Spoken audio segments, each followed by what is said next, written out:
Hello. तर आज आपण शिकणार आहोत वैदिक मॅथ्स मध्ये division below the base. Below the base म्हणजे काय? बिलो द बेस म्हणजे आपण लास्ट टाइम शिकलेलो आहोत की जर बेस 100 आहे तर त्याच्यापेक्षा बिलो असलेला जो नंबर आहे त्याच्याशी डिव्हिजन कशी करायची हे आज मी दाखवणार आहे. तर ही खूप सोपी मेथड आहे. एकदा आपण हे सॉल्व्ह करून बघूया. ओके. तर फर्स्ट आपल्याला काय करायचंय, 96 लेफ्ट साइडला घ्यायचे आणि कशाशी डिवाइड करायचंय, 958 हे राईट साइड. ओके. आता फर्स्ट आपण जेव्हा जेव्हा बिलो द बेस घेतो, जसं की आपण मल्टिप्लिकेशन मध्ये जेव्हा आपण बिलो द बेस घेतो किंवा डिव्हिजन मध्ये बिलो द बेस घेतो, तर त्याच्यात फर्स्ट स्टेप जी असते ती असते कॉम्प्लिमेंट. आता कॉम्प्लिमेंट कशी काढायची हे मी लास्ट व्हिडिओमध्ये ऑलरेडी दाखवलेलं आहे.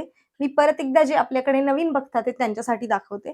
कॉम्प्लिमेंट म्हणजे काय असतं की असा नंबर 96 ला असा नंबर 96 नंतर अजून एक असा नंबर हवा आहे ज्याची ऍडिशन 100 होईल. त्या दोन नंबरची ऍडिशन 100 होईल म्हणजे बेस होईल. तर आता असा नंबर करण्यासाठी आपल्याला 100 लेस 96 करावं लागेल आणि मग इथे नंबर येईल, बरोबर.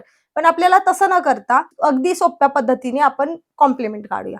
तर फर्स्ट काय करायचंय, फर्स्ट जो नंबर आहे युनिट त्याला 10 ने लेस करायचंय आणि त्याच्यानंतरच्या नंबरला 9 ने लेस करायचं. म्हणजे काय, 10 लेस 6 किती होतात, 4 आणि 9 लेस 9 0.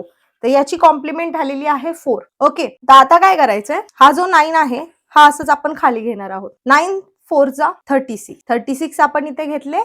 आता ह्याचं करायचंय आपल्याला ऍडिशन. 8 6 14 1 5 6 आणि 3 9. तर हा आलाय आपला आन्सर 9.94. या आन्सर मध्ये जेव्हा पॉइंट्स नंतरचे जे नंबर्स असतात ते पुढे मागे होऊ शकतात, पण आपल्याला मेन नियरेस्ट नंबर असला पाहिजे आन्सर जे आपला आलेला आहे. ओके. तर अशा पद्धतीने तुम्ही अजून एक्झाम्पल सॉल्व्ह करू शकता.